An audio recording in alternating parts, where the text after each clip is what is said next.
कंबर पाठ मान सरळ, हातांची मुद्रा, डोळे बंद, लक्ष कपाळाच्या मध्ये. 3 वेळेस दीर्घ श्वास घेऊन ओंकारचा उच्चार. श्वास घ्या.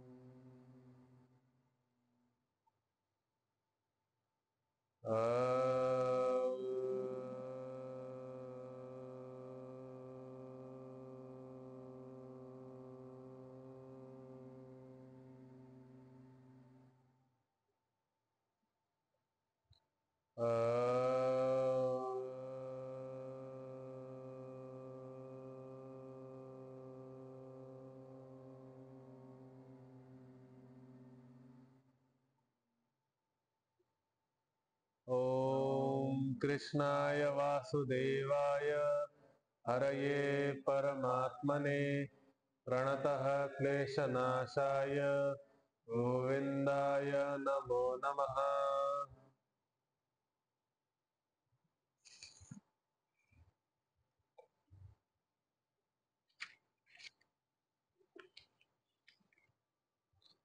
ओम श्री परमात्मने नमः। अथ श्रीमद्भगवद्गीता अथ प्रथमोऽध्यायः। धृतराष्ट्र उवाच धर्मक्षेत्रे कुरुक्षेत्रे समवेतायुयोत्सवः मामकाः पाण्डवाश्चैव किम कुर्वत सञ्जय। सञ्जय उवाच दृष्ट्वा तु पाण्डवानीकं व्यूढं दुर्योधनस्तदा आचार्यमुपसंगम्य राजा वचनमब्रवीत् पश्यैतां पाण्डुपुत्राणाम् आचार्य महतीं च मूं व्यूढां द्रुपदपुत्रेण तव शिष्येण धीमता अत्र शूरा महेश्वासा भीमार्जुनसमायुधि युयुधानो विराटश्च द्रुपदश्च महारथः धृष्टकेतुश्चेकितानः काशीराजश्च वीर्यवान् कुन्तिभोजश्च शैब्यश्च नरपुङ्गवः युधामन्युश्च विक्रान्त उत्तमौजाश्च वीर्यवान् सौभद्रो द्रौपदेयाश्च सर्व एव महारथाः अस्माकं तु विशिष्टाये तान्निबोध द्विजोत्तम नायका मम सैन्यस्य सञ्जातं तान् ब्रवीमि ते भवान् भीष्मश्च कर्णश्च कृपश्च समितिञ्जयः अश्वत्थामा विकर्णश्च सौमदत्तिस्तथैव च अन्ये च बहवः शूरा मदर्थे त्यक्तजीविताः नानाशस्त्रप्रहरणाः सर्वे युद्धविशारदाः अपर्याप्तं तदस्माकं बलं भीष्माभिरक्षितं पर्याप्तं त्विदमेतेषां बलं भीमाभिरक्षितम् अयनेषु च सर्वेषु यथा भागम् अवस्थिताः भीष्ममेवाभिरक्षन्तु भवन्तः सर्व एव हि तस्य सञ्जनयन् हर्षं कुरु वृद्धः पितामहः सिंहनादं विनद्योच्चैः शङ्खं दध्मौ प्रतापवान् ततः शङ्खाश्च भैर्यश्च पणवानकगोमुखाः सहसैवाभ्यहन्यन्त सशब्दस्तु मुलोऽभवत् ततः श्वेतैर्हयैर्युक्ते महति स्यन्दने स्थितौ माधवः पाण्डवश्चैव दिव्यौ शङ्खौ प्रदद्मतुः पाञ्चजन्यं हृषीकेशो देवदत्तं धनञ्जयः पौण्ड्रं दद्मौ महाशङ्खं भीमकर्मावृकोदरः अनन्तविजयं राजा कुन्तीपुत्रो युधिष्ठिरः नकुलः सह देवश्च सुघोषमणिपुष्पकौ हस्यश्च परमेश्वासः शिखण्डी च महारथः धृष्टद्युम्नो विराटश्च सात्विकीश्चापराजितः द्रुपदो द्रौपदेयाश्च सर्वशः पृथिवीपते सौभद्रश्च महाबाहुः शङ्खान् दद्मुः पृथक् पृथक् सघोषोधार्तराष्ट्राणां हृदयानि व्यदारयत् नभश्च पृथिवीं चैव तुमुलो व्यनुनादयन् अथ व्यवस्थितान् दृष्ट्वा धार्तराष्ट्रान् कपिध्वजः प्रवृत्ते शस्त्रसम्पाते धनुरुद्यम्य पाण्डवः ऋषिकेशं तदा वाक्यम् इदमाह महीपते। अर्जुन उवाच सेनयोरुभयोर्मध्ये रथं स्थापयम्येच्युत एतान् निरीक्षेऽहं योद्धुकामानवस्थितान् कैर्मया सह योद्धव्यम् अस्मिन् रणसमुद्यमे योत्स्यमानानवेक्षेऽहं य एते यत्र समागताः धार्तराष्ट्रस्य दुर्बुद्धेर्युद्धे प्रियचिकीर्षवः। सञ्जय उवाच एवमुक्तो हृषीकेशो गुडाकेशेन भारत सेनयोरुभयोर्मध्ये स्थापयित्वा रथोत्तमम् भीष्मद्रोणप्रमुखतः सर्वेषां च महीक्षिताम् उवाच पार्थ पश्यैतान् समवेतान् कुरूनिति तत्रापश्यत् स्थितान् पार्थः पितॄनथ पितामहान् आचार्यान् मातुलान् भ्रातॄन् पुत्रान् पौत्रान् सखीस्तथा श्वशुरान् सुहृदश्चैव सेनयोरुभयोरपि तान् समीक्ष्य स कौन्तेयः सर्वान् बन्धूनवस्थितान् कृपया परयाविष्टो विषीदन्निदमब्रवीत्। अर्जुन उवाच दृष्ट्वेमं स्वजनं कृष्ण युयुत्सुं समुपस्थितं सीदन्ति मम गात्राणि मुखं च परिशुष्यति वेपथुश्च शरीरे मे रोमहर्षश्च जायते गाण्डीवं स्रंसते हस्तात् त्वक्चैव परिदह्यते न च शक्नोम्यवस्थातुं भ्रमतीव च मे मनः निमित्तानि च पश्यामि विपरीतानि केशव न च श्रेयोनुपश्यामि हत्वा स्वजनमाहवे न काङ्क्षे विजयं कृष्ण न च राज्यं सुखानि च किं नो राज्येन गोविन्द किं भोगैर्जीवितेन वा येषामर्थे काङ्क्षितन्नो राज्यं भोगा सुखानि च त इमेव स्थिता युद्धे प्राणान् त्यक्त्वा धनानि च आचार्यः पितरः पुत्रास्तथैव च पितामहा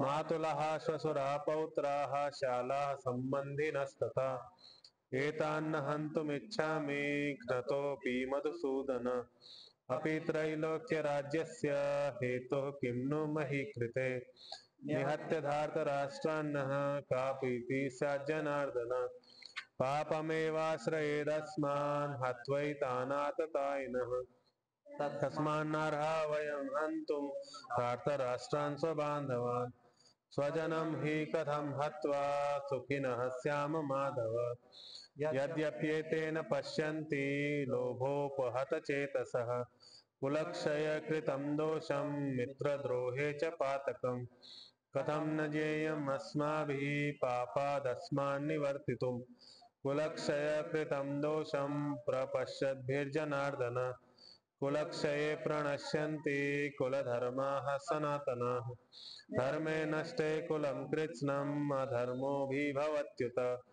अधर्माभिभवात् कृष्ण प्रदुष्यन्ति कुलस्त्रियः स्त्रीषु दुष्टासु वार्ष्णेय जायते वर्णसङ्करः संकरो नरकायैव कुलघ्नानां कुलस्य च तदद्धि पितरो ह्येषां लुप्तपिण्डोदकक्रिया दोषैरेतैः कुलघ्नानां वर्णसङ्करकारकैः उत्साद्यन्ते जातिधर्माः कुलधर्माश्च शाश्वताः उत्सन्नकुलधर्माणां मनुष्याणां जनार्दन नरके नियतं वासो भवतीत्यनुशुश्रुम अहो बत महत्पापं कर्तुं व्यवसिता वयम् यद्राज्यसुखलोभेन हन्तुं स्वजनमुद्यताः यदि माम प्रतीकारम् अशस्त्रं शस्त्रपाणयः धार्तराष्ट्रारणे हन्युस्तन्मे क्षेमतरं भवेत्।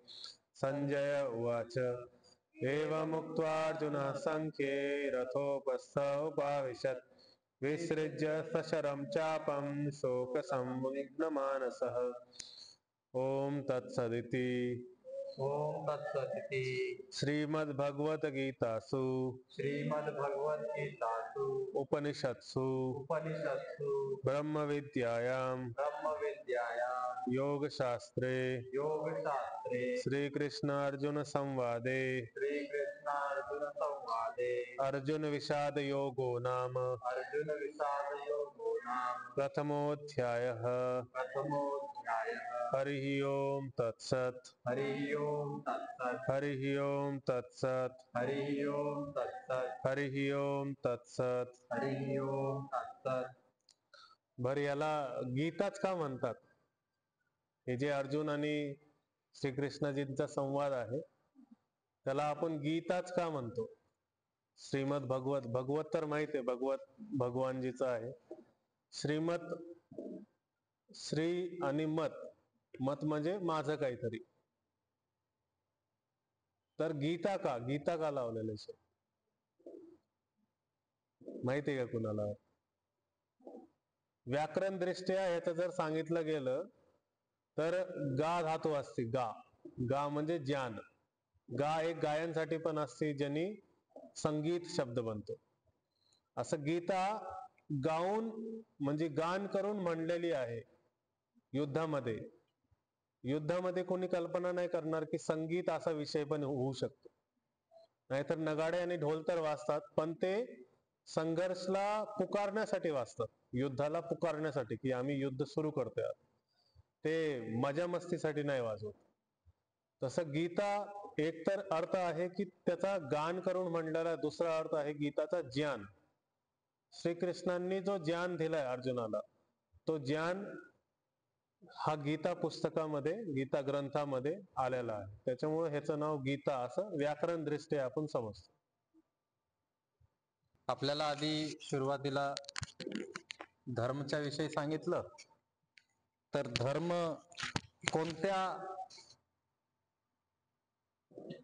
कोणत्या अशा टॉपिक मधला आहे ज्याला आपण सगळ्यात सुरुवातीला पहिल्या अध्यायामध्ये घेतलं होतं? धर्म काय आहे? कोणाला सांगता येईल? हा, धर्म नियम आहे. बर, स्वभावाचा नियम आहे. जो एक बेसिक स्वभाव असतो. कोणतीही गोष्ट आहे, कोणतीही अस्तित्व आहे, कोणत्याही गोष्टीचं अस्तित्व आहे, त्याचा एक बेसिक स्वभाव असतो. त्या बेसिक स्वभावाचा एकदम मूळ स्वभाव असतो, मूळ स्वभाव ज्याला म्हणतो. त्या मूळ स्वभावाचा जो नियम आहे तो धर्म आहे. जसा जसा तो स्वभाव वर येतो, जसे जसे वेगळ्या वेगळ्या गोष्टी घडतात, तसा जसा तो वेगळ्या वेगळ्या नियम त्याचे बनत राहतात. तर धर्म सोबत मी अजून एक शब्द वापरला होता, पुरुषार्थ. चतुर्पुरुषार्थ. चतुर्पुरुषार्थ काय काय आहेत?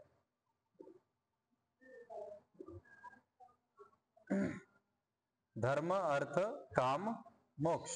तर धर्म तर आपण समजलं की नियम आहे स्वभावाचा, मूळ स्वभावाचा नियम म्हणजे धर्म आहे. आता अर्थ काय आहे? धर्म जर व्याकरण दृष्ट्या आपण जर म्हणलं तर व्याकरण दृष्ट्या धारणा धर्म, ज्याला आपण धारण करतो. आपले नियम, आपली दिनचर्या आपण धारण करतो. आपली पूजा पाठचा जो नियम आहे तो आपण धारण करतो.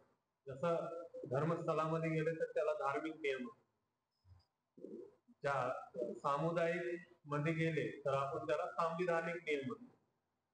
तसा हा धर्म जो शब्द आहे जो पण आपण धारण करतोय म्हणजे सत्याला धारण करतोय, अहिंसाला धारण करतोय, दुसऱ्यांना हानी न पोहोचवणं, चोरी न करणं, ब्रह्मचर्य न करणं, असे ह्या गोष्टी धर्मामध्ये इन्क्लूड होतात.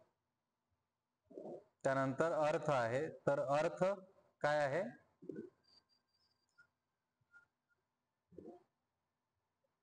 धर्म नंतर अर्थ. जो चतुर्पुरुषार्थ मधला अर्थ आहे त्याचा काय मतलब आहे? त्याचा काय मिनिंग आहे अर्थाचा? संपत्ती.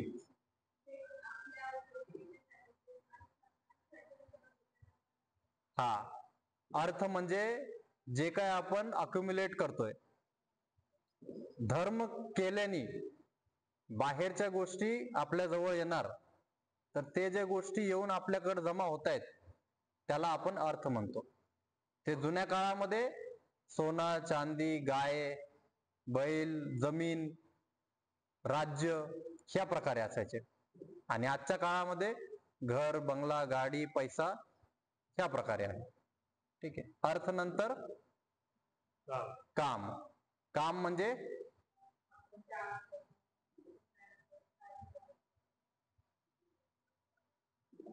आपली इच्छा पूर्ती करणं ते काम. हा. अर्थद्वारे जे आपण इंद्रियांना जे पाहिजे, अर्थ आपण जमा केलं, जमा केल्यानंतर आपल्या इंद्रियांना काही गोष्टींची गरज आहे.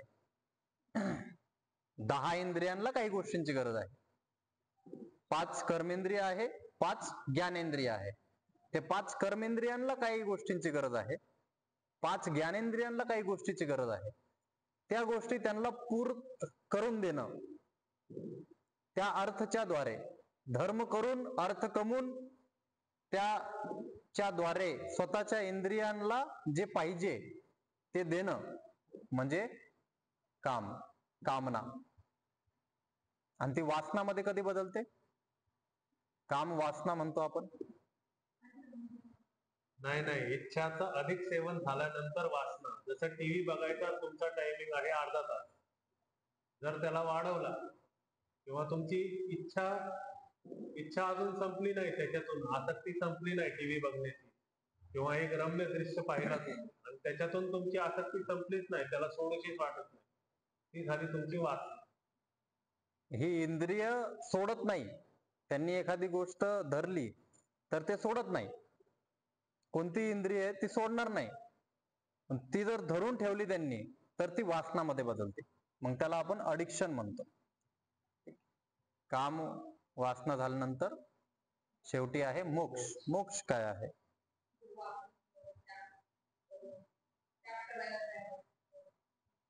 हा, तर त्याग करतो म्हणजे काय करतो? दोन अर्थ आहेत. दोन. हा, सच्चित आनंद ही परिस्थिती आहे, ही अवस्था आहे मोक्षची. ठीक आहे. सगळं त्याग करतो म्हणजे काय काय त्याग करावं लागतं?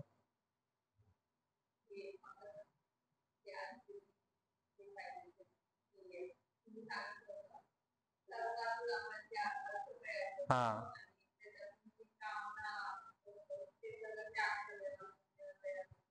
हा. मग शरीराला पण त्यागतो का? शरीराला त्यागतो. हा, सगळंच. शरीर, त्याच्यासोबत अंतर इंद्रिय, सगळं अंतर शरीर ज्याला म्हणतो आपण, ते अंतर शरीर, बाह्य शरीर, हे सगळं त्यागल्यानंतर शेवटी एकच गोष्ट राहते. काय राहते? पुरुष. पुरुषचा अर्थ काय सांगितलं होता? पुरुष म्हणजे आत्मा आहे, आत्मतत्व. आत्मतत्व आहे, चेतना शक्ती आहे.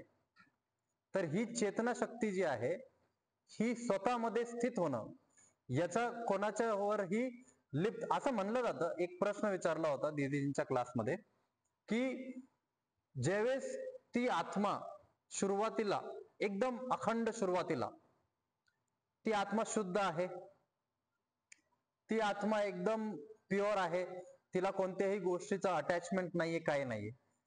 मग काय असं कारण उत्पन्न झालं ज्याच्यामुळे ही पृथ्वीमध्ये गुंतली? सुरुवातीला तर आपण शुद्ध होतो, त्यावेळेस तर आपले कर्म नव्हते, त्यावेळेस तर आपले संस्कार नव्हते. मग आपण गुंतलो कसं याच्यामध्ये? पहिला जो गोष्ट आहे, पहिली जी स्टेप आहे ती काय होती? ही विचारलं होतं प्रश्न. तुम्ही विचार करा, एखादी गोष्ट खूप स्वच्छ आहे तर ती लिप्त कशी होणार? मनामध्ये, अहंकारमध्ये, प्रकृतीमध्ये लिप्त कशी होणार? काय कारण असू शकतं?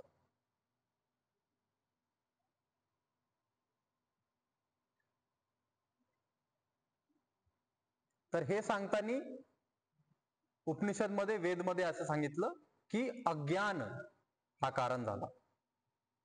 आत्म्याचा पृथ्वीवर येण्याचा किंवा जीव रूप धारण करण्याचा कारण आहे अज्ञान.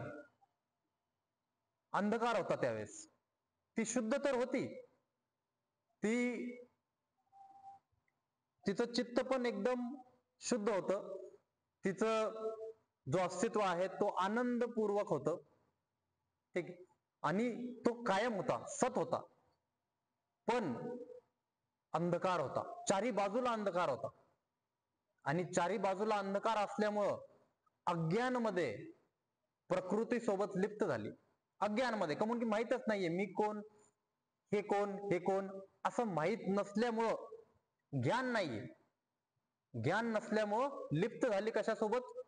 प्रकृती सोबत. प्रकृती सोबत लिप्त झाल्याबरोबर तीन गोष्टी, सत्व, रजस, तमस, तीन गोष्टी तयार झाल्या. सत्व, रजस आणि तमस हे तीन प्रकृतीचे मूल रूप आहेत. कोणत्याही प्रकृतीमध्ये, पूर्ण ब्रह्मांडमध्ये प्रकृती म्हणजे जे काही मटेरियल आहे ते सगळं. मग ह्या शरीरासोबत जेवढ्या गोष्टी नंतर जुडल्या, बुद्धी पण प्रकृती आहे, मन पण प्रकृती आहे, अहंकार पण प्रकृती आहे, चित्त पण प्रकृती आहे, वृत्ती पण प्रकृती आहे, पंचकर्मेंद्रिय, पंच ज्ञानेंद्रिय, तन्मात्रा सगळ्या गोष्टी प्रकृतीतून विकृत झालेत. जशी एक एनर्जी दुसऱ्या एनर्जी मध्ये ट्रान्सफॉर्म होती, सोलर एनर्जी कायनेटिक एनर्जी मध्ये ट्रान्सफॉर्म होते, किंवा मॅग्नेटिक एनर्जी कायनेटिक एनर्जी मध्ये ट्रान्सफॉर्म होते. मशिनरीज ज्या हिशोबाने बनतात, ज्या हिशोबाने आपण सोलरला इलेक्ट्रिसिटी मध्ये बदलतोय आणि त्यांनी फॅन चालवतोय, तर हे वेगळे वेगळे एनर्जीजचे ट्रान्सफॉर्मेशन आहे. सूर्याच्या किरणाची जी शक्ती आहे त्या शक्तीला आपण स्टोअर करतो, स्टोअर केल्यानंतर आपण त्यांनी लाईट चालवतो, फॅन चालवतो. तर इथं ट्रान्सफॉर्मेशन चालू आहे एनर्जीचं. त्याच प्रकारे प्रकृती ही एक शक्ती आहे, याचं ट्रान्सफॉर्मेशन, विकृती तयार होती. त्याच्यामुळे मी सांगत असतो आपल्या क्लासमध्ये कायम की शरीर हे विकृत आहे, शरीर हा विकार आहे, मन हा विकार आहे. तुम्ही शरीर आणि मनाने कधीही परफेक्ट नाही होऊ शकत. परफेक्ट फक्त एकच गोष्ट आहे, सत्य फक्त एकच गोष्ट आहे, आत्मा. त्याच्या व्यतिरिक्त सत्य नाही. का नाही? त्याची सत्ता कायम नाहीये. शरीराची सत्ता कायम आहे का?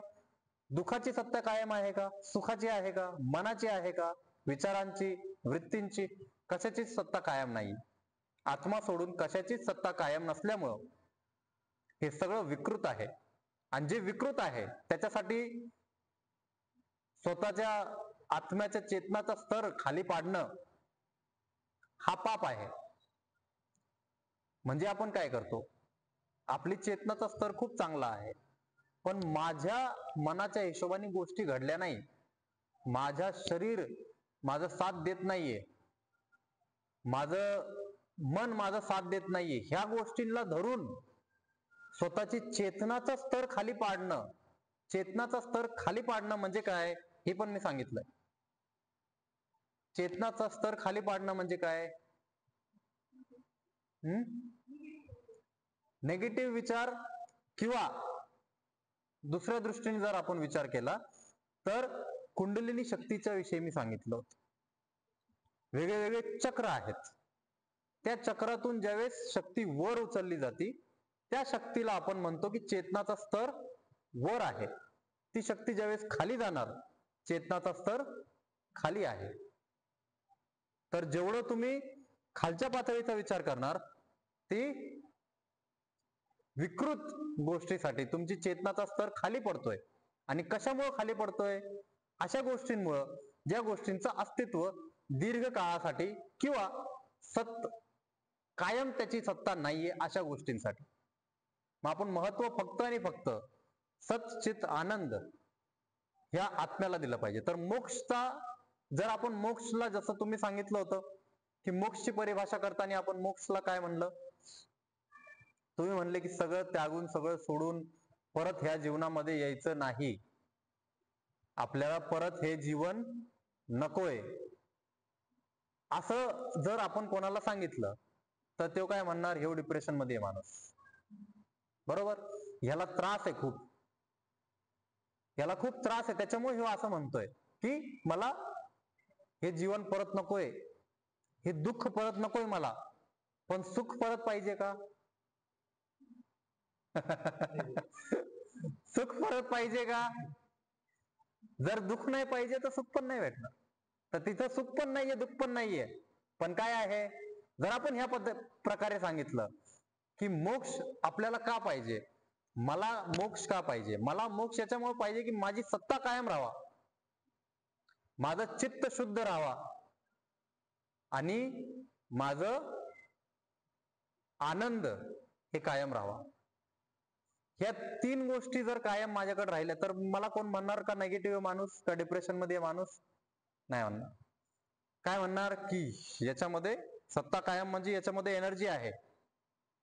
चित्त मलिन शुद्ध म्हणजे चित्त शुद्ध म्हणजे हा सकारात्मक आहे.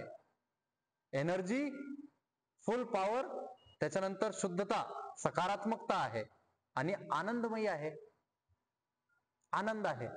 तर ही सगळ्या गोष्टी डिप्रेशनला नाही दाखवत. हे सगळ्या गोष्टी तुम्हाला जीवनामध्ये परत यायचंय का नाही यायचं, हे ज्यावेळेस तुम्ही एक एक गोष्ट सोडता त्यावेळेस तुम्हाला समजणार की हा अज्ञानमुळे आपण परत याच्यामध्ये लिप्त होणार आहोत.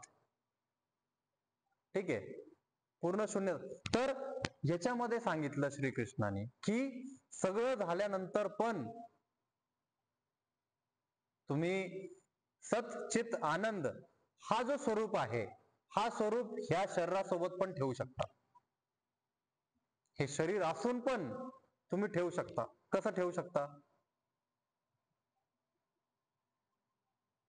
जेवढे पण तुम्ही कर्म करताय, जे पण तुम्ही कर्म करताय ते सगळे माझ्यात समर्पित कर.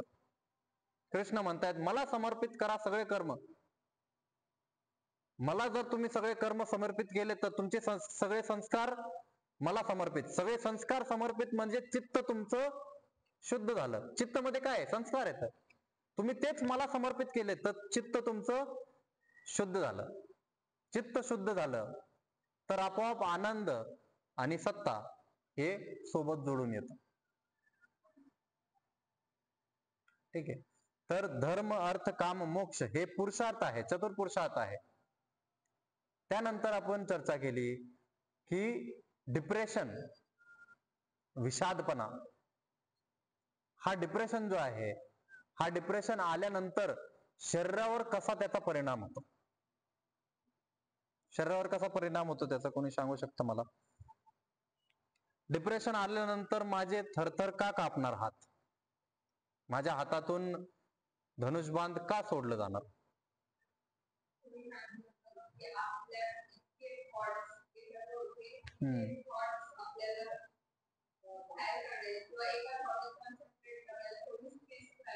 हा हा एक्झॅक्टली. काय होतं? चित्त मध्ये प्रेशर क्रिएट होतो. चित्त मध्ये विचारांचा प्रेशर क्रिएट होतो आणि त्या प्रेशरमुळं चित्त हे काय सूक्ष्म शरीर आहे. सूक्ष्म शरीरामध्ये जर प्रेशर क्रिएट केलं तर स्थूलाचं काय होणार? प्रेशर क्रिएट होणार स्थूलामध्ये पण. जसं जर आपण बर्फ, पाणी ठेवलं फ्रीजर मध्ये तर फ्रीजर आपण पाहिलं, सगळ्यांचं फ्रीजर माहित असेल. पाणी ठेवलं त्याच्यामध्ये, पाणी ठेवल्यानंतर आपण फक्त याला भरलं होतं. कशाला? जे त्याचे क्यूब्स असतात त्याच्यामध्ये पाणी भरलं होतं, बरोबर. पण ज्यावेळेस आपण झाकण लावतो आणि किती दिवस तरी सोडून देतो, त्याला विसरून जातो, तर बर्फ सगळीकडे चारी बाजूला होतो का? होतो. तो स्थूलपणा कसा येतो? स्थूल मध्ये येतं. पाणी हा लिक्विड आहे, ठीक आहे. हा स्थूल मध्ये प्रेशर क्रिएट करतोय.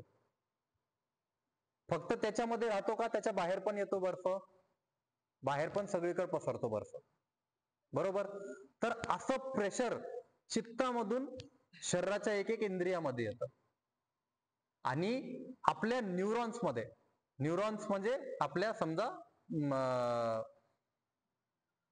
ज्याला आपण म्हणतो नाड्यांमध्ये, कशामध्ये? हा, नसांमध्ये, नाड्यांमध्ये प्रेशर येतो. त्या चित्तमध्ये प्रेशर असल्यामुळं आणि त्या प्रेशरमुळे ब्लॉकेज तयार होतात. जर आपलं ब्लड सर्क्युलेशन नसलं तर आपले हात थरथर करणार.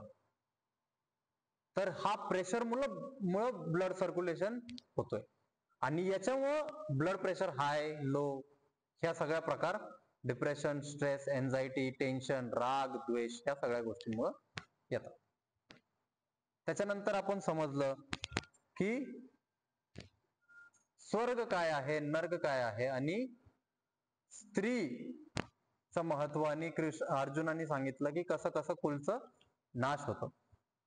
तर स्वर्ग काय आहे आणि नर्क काय आहे?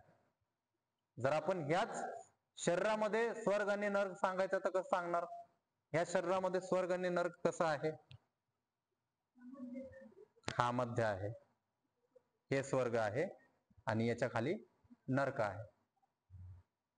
ह्या पद्धती सांगितलं होतं की जे पण सोलर सिस्टम मध्ये फिरतंय, गोल गोल जे पण फिरतंय सर्कल मध्ये, त्याचा एक मध्य भाग आहे. तसंच आपल्या शरीरामध्ये सगळ्या नाड्यांमध्ये प्राणशक्ती आणि रक्त आणि चेतना शक्ती ही फिरतीये. तर ही फिरतीये, तर याचं सेंटर काय आहे? हृदय. याचं सेंटर आहे हृदय. जसं आपल्या भूमंडळाचं, आपल्या सौरमंडळाचं सेंटर आहे सूर्य. ठीक आहे, तसं हृदय आहे. तर हृदयातून जे जवळ असणार, वर असणार ते स्वर्ग आहे, जे लांब असणार, खाली असणार ते नरक आहे. त्याच्यामुळं याला ज्यावेळेस मी म्हणतोय तर हे काय आहे, चेतनाची स्तर खाली पडतोय, चेतनाचा स्तर खाली जातोय, तर हा नरक मध्ये जातोय. चेतनाचा स्तर वर उठतोय, तर हा स्वर्ग मध्ये जातोय. असं सांगितलं गेलं छांदोग्य उपनिषद मध्ये की मृत्यूच्या वेळेस जर उत्तर दिशेमध्ये तुमची चेतनाचा स्तर असणार किंवा शक्ती असणार, तर तुम्हाला स्वर्ग, किंवा अतिउत्तर दिशेमध्ये असला, अतिउत्तम असला, तर तुम्हाला मोक्ष प्राप्ती पण होते. मोक्ष प्राप्तीसाठी एक मात्र आहे की तुम्हाला ज्ञान पूर्णपणे आणि साक्षात्कार पूर्णपणे झाला पाहिजे. मी कोण आहे आणि मी काय आहे? मी कोण आहे हा साक्षात्कार आहे, मी काय आहे हे ज्ञान आहे. मी काय आहे म्हणजे माझा खरा स्वभाव काय आहे हा ज्ञान आहे, आणि मी कोण आहे हे साक्षात्कार आहे. तर साक्षात्कार आणि ज्ञान झाल्यानंतर मोक्षची प्राप्ती. आणि उत्तर दिशेला जर आपलं चेतनाची शक्तीचा मृत्यूच्या वेळेस जर प्रवाह असला, तर आपण स्वर्ग लोके जातो. या प्रकारे सांग. आणि शेवटी सगळं सोडल्यानंतर, अर्जुनाने सगळं सोडल्यानंतर खाली बसल्यानंतर डिप्रेशनच्या अशा फेज मध्ये पोहोचला जिथं आता तो रडायला लागला. ठीक आहे, आता ते रडणं कसं, एक एक त्याची मानसिकता कशी दूर करतायत, त्याच्या विचारधारा कशी बदलतायत, विचारधारा मात्र बदलल्याने कसं तो शेवटी तयार होतो युद्ध करण्यासाठी, हे सगळं आपण पुढे पाहणार. ठीक. चित्त एक स्पेस आहे. जसं कम्प्युटर मध्ये हार्ड डिस्क असतो, त्याच्यामध्ये सगळा स्टोरेज बसतो. ठीक आहे, एक रॅम असती, ती आपल्याला इम्पॉर्टंट एकदम लागते, ती आतमधल्या सॉफ्टवेअर साठी लागते. ठीक आहे, एक स्टोरेज असतो जो सगळ्या फाईल्सला आपल्याला सेव्ह करतो, तोच चित्त आहे. आपल्या शरीरातला तो चित्त आहे, जे सगळे विषयांना तो स्टोरेज करून देतो. आता उदाहरणासाठी मी तुम्हाला एक फिजिकल प्रॅक्टिकल सांगतो. ठीक आहे, हे माझा हात आहे. ठीक आहे, डोळे आहेत. ह्या हातामध्ये जर आपण डीप सर्च केलं, मायक्रोस्कोपिक लावून सर्च केलं, तर ह्याच्या हातामध्ये आतमध्ये गेल्यानंतर इथं तुम्हाला दिसणार काय? ऍटम्स. एकदम शेवटी सेल्स आहेत, मसल्स आहेत, टिश्यू आहे, हा सगळा शारीरिक भाग झाला. त्याच्यानंतर हाडं आहेत. या सगळ्यांना ब्रेक केल्यानंतर आपण जातो मॉलिक्युल्स लेवलला. मॉलिक्युल्स म्हणजे ऍटम्सचे बिल्डिंग ब्लॉक्स आहेत. ठीक आहे, त्या मॉलिक्युल्सच्या लेवलला जातो. त्याच्या आतमध्ये अजून गेलो तर ऍटम्सच्या लेवलला. एक एक ऍटम म्हणजे अणु, परमाणु आहे. ठीक आहे, त्याला त्याचे हे आहे. आता जर मी दुसरी गोष्ट इथं टच करतोय, तर ही याला एक्सेप्ट नाही करणार, याला रिपेल करणार. काय करणार? याला रिपेल करणार. हे जुडणार नाही, हे एक नाही होऊन जाणार. मग ऍटम मध्ये दुसरा ऍटम हे एक जुळत का नाहीये? हे तर जुळूनच तयार झालंय ना हे. मग हे याच्यासोबत का नाही जुळत आहे? ते याच्यामुळे नाही जुळत आहे काऊन की जर एक ऍटमला आपण घेतलं तर त्याच्यामध्ये 3 गोष्टी येतात, इलेक्ट्रॉन, प्रोटॉन आणि न्यूट्रॉन. ठीक आहे. इलेक्ट्रॉन बाहेर लांब फिरतं, प्रोटॉन न्यूट्रॉनच्या एकदम जवळ फिरतं आणि मध्ये एकदम न्यूट्रॉन असतो. ठीक आहे. हे ऍटमचा अणूचा डिस्क्रिप्शन आहे. याच्यामध्ये जो न्यूट्रॉन आहे त्याच्या जवळ प्रोटॉन फिरतोय पॉझिटिव्ह चार्जवाला आणि लांबून फिरतोय इलेक्ट्रॉन निगेटिव्ह चार्जवाला. ठीक आहे. हे फक्त चार्ज येतं, याच्यामध्ये काही विचारांचा विषय नाहीये. मी फक्त एक एक्सप्लेनेशन साठी सांगतोय. ही जी मधली गॅप आहे, ही गॅप किती मोठी आहे सांगू का मी तुम्हाला? उदाहरण, एक एक्झाम्पल देऊन सांगतो की जर आपण एक बास्केटबॉल घेतला, एक फुटबॉल घेतला, तर हा फुटबॉल जर न्यूट्रॉन आहे तर इथून ह्या हॉलच्या एरियामध्ये प्रोटॉन फिरणार. ठीक आहे. आणि इथून 3-3.5 किलोमीटर लांब इलेक्ट्रॉन फिरणार. किती किलोमीटर? 3-3.5 किलोमीटर. हे मी तुम्हाला मोठ्या दृष्टीने दाखवलं. छोट्या दृष्टीमध्ये जर ह्या पॉइंटवर आहे तर इलेक्ट्रॉन असं फिरणार. तो पण तसाच फिरतो, जसा जवळ जाणार तर वर असणार, लांब गेला तर खाली जाणार. जशी पृथ्वी फिरतीये सूर्याच्या भोवती, जसं सूर्य फिरतोय आपलं आकाशगंगेच्या भोवती, त्या प्रकारे. आता हा जो मधला स्पेस आहे, हा जो इलेक्ट्रॉन आणि न्यूट्रॉन प्रोटॉनच्या मधला जो स्पेस आहे, याला म्हणतो डार्क एनर्जी. ही जी शक्ती आहे, हा जो मधला स्पेस आहे, हा स्पेस अलाव करत नाहीये मला मॅच करायला. आणि ह्या स्पेस मध्ये सगळे इन्फॉर्मेशन आहे. ह्या स्पेस मध्ये ती डायमेन्शन आहे ज्याच्यामध्ये सगळे इन्फॉर्मेशन स्टोअर आहे. इन्फॉर्मेशन अर्थात मी याला हात लावलं तर मला वेगळा फील येतोय. ही इन्फॉर्मेशन आता माझ्या हातामध्ये स्टोअर झाली. आता मी ज्यावेळेस डोळे बंद केले, याला हात लावला, तर मी सांगू शकतो की ही वेगळं आहे, ही वेगळं आहे. का? ती फील करताना मला वेगळी एनर्जी फील झाली याची, आणि ही फील करताना मला वेगळी एनर्जी फील झाली. मग हे एक का नाही होते? तर हे एक याच्यामुळे नाही होते तर की याची जी मेमरी आहे आणि याची जी मेमरी आहे ती सेपरेट आहे, ती वेगळी आहे. ती वेगळी असल्यामुळे ती एक होणार नाही. आणि त्यामुळं ज्यावेळेस आपण शरीराला शरीर जोडतो, संभोग करतो, त्यावेळेस त्याची एनर्जी मल्टिप्लाय होते. त्यावेळेस त्याची एनर्जी मल्टिप्लाय होते. आणि त्याच्यामुळं मुलामध्ये दोघांचे ट्रेट येतात. डीएनए तर आहेच, पण किती गोष्टी मिळतात असे जे डीएनए मधून नाही येत, जे एनर्जी मधून ट्रान्सफर होतात. सगळ्या गोष्टी डीएनए मध्ये, शारीरिक डीएनए मधून येऊ शकतं, पण भावनात्मक ते कुठून येतं? ही एनर्जी आहे, ही एनर्जी आहे. तर ह्या एनर्जीचं महत्व आहे. ही जी मधली जी एनर्जी आहे, ज्याला डार्क एनर्जी म्हणतो, त्या एनर्जीचं महत्व आहे. तिथं चित्त असतं आणि तिथं सगळे इन्फॉर्मेशन स्टोअर केले जातात. कोणत्या टाईप मध्ये स्टोअर केले जातात? पॅटर्न्सच्या टाईप मध्ये स्टोअर केले जातात. जसं कम्प्युटरमध्ये 0 आणि 1 ह्यामध्ये सगळी इन्फॉर्मेशन आहे, तसंच चित्तमध्ये असे असे असे असे असे असे असे असे असे असे वेगळ्या वेगळ्या प्रकारचे पॅटर्न्स असतात. आणि त्याच्यामुळे ध्वनी आणि व्हायब्रेशनचं महत्व आहे. हे व्हायब्रेशननी तयार झालेले पॅटर्न आहेत. संस्कृतचं महत्व इथं चालू होतो की संस्कृत जी भाषा आहे, ती भाषा तुम्ही पूर्ण तोडून ब्रह्मांड मध्ये सोडली तरी तिचा अर्थ जो आहे तो कुठेही गेला तसाच राहणार, तिचा अर्थ बदलणार नाही. जर ही आपण जे श्लोक म्हणतोय, हे श्लोक पूर्ण तोडलं आणि कोणत्याही सिक्वेन्स मध्ये कसंही लावलं तरी त्याचा अर्थ तसाच्या तसाच राहणार, त्याचा अर्थ बदलणार नाही. समजलं? चित्त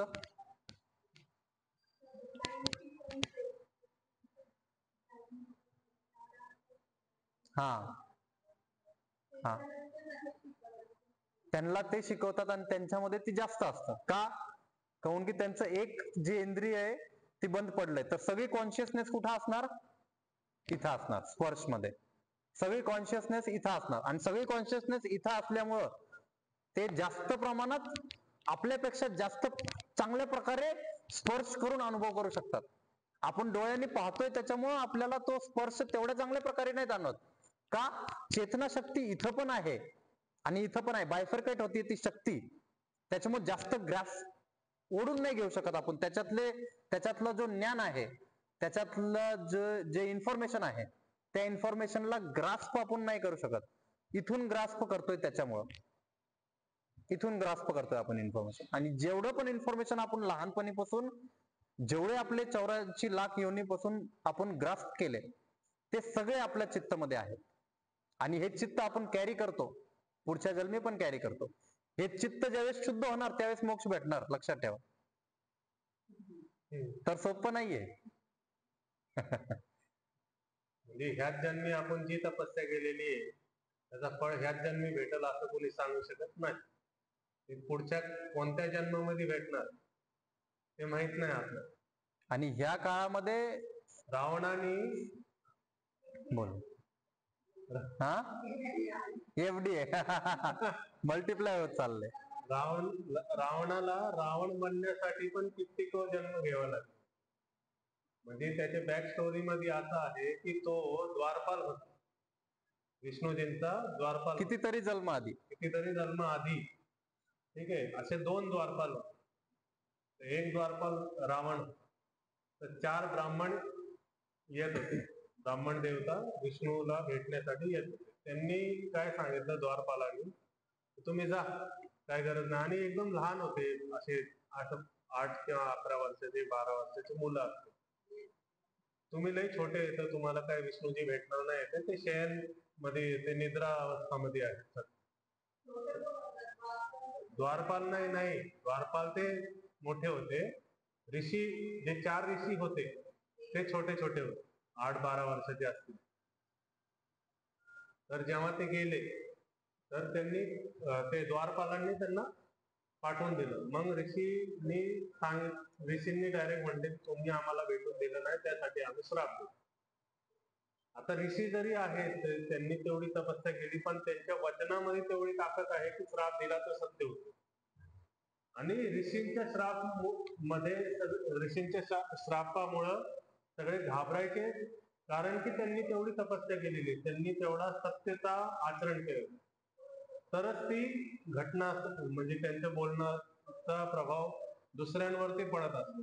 आपल्या बोलण्याचा प्रभाव दुसऱ्यांवरती पडतो की नाही आपल्याला माहित नाही, पण ऋषीच्या बोलण्याचा प्रभाव दुसऱ्यांवरती नक्कीच पडत असतो, कारण की त्यांनी तेवढी तपस्या केलेली, त्यांचा ओरा दुसऱ्यांपर्यंत लगेच पोहोचतो. तर असं जेव्हा ऋषींनी श्राप दिला की तू 11 वर्षापर्यंत, म्हणजे 11 जन्म तुमचे राक्षस योनीमध्ये जाते. मग विष्णू मग ते रडून रडून विष्णूजी जवळ गेले, म्हणले असे असे 4 ब्राह्मण पुत्र आले होते आणि त्यांना आम्ही तुमच्या जवळ येऊन नाही दिलं, तर त्यांनी आम्हाला श्राप दिलाय की 11 जन्म आम्ही भटकत राहतो. तर ते म्हणले की ठीक आहे, त्याचा आता तोड तर काही नाहीये, पण आता थोडासा दुसरा एक त्याचा थोडासा बायपास काढतो, म्हणजे एक छोटासा दुसरा सोल्युशन काढतो. एक तर हे भोगावं लागेल की 11 जन्मामध्ये तुम्ही संसारामध्ये राहा आणि परत माझ्याजवळ द्वारपाल म्हणून या, किंवा 3 जन्मामध्ये राक्षस बनून मला मारा. रामाने रावणाला का मारलं? कारण की त्यांचा तो पूर्ण हे होता, चक्र होता की 3 जन्मामध्ये तुला राक्षस बनावं लागेल. पहिला जन्म सतयुग मध्ये होता, दुसरा जन्म त्रेतामध्ये, तिसरा जन्म द्वापरमध्ये तो कंस बनला, त्रेतामध्ये रावण बनला, आणि ह्याच्यामध्ये हरिश्चंद्रच्या ऑपोजिट कोणतरी एक राक्षस होता. असं 3 जन्म झाल्यानंतर मग रावणाला कंस झाल्यानंतर मग त्याला मुक्ती मिळाली. ती रावणाची बॅक स्टोरी आहे. कंबरपाठ मान सरळ, दीर्घ श्वास भरून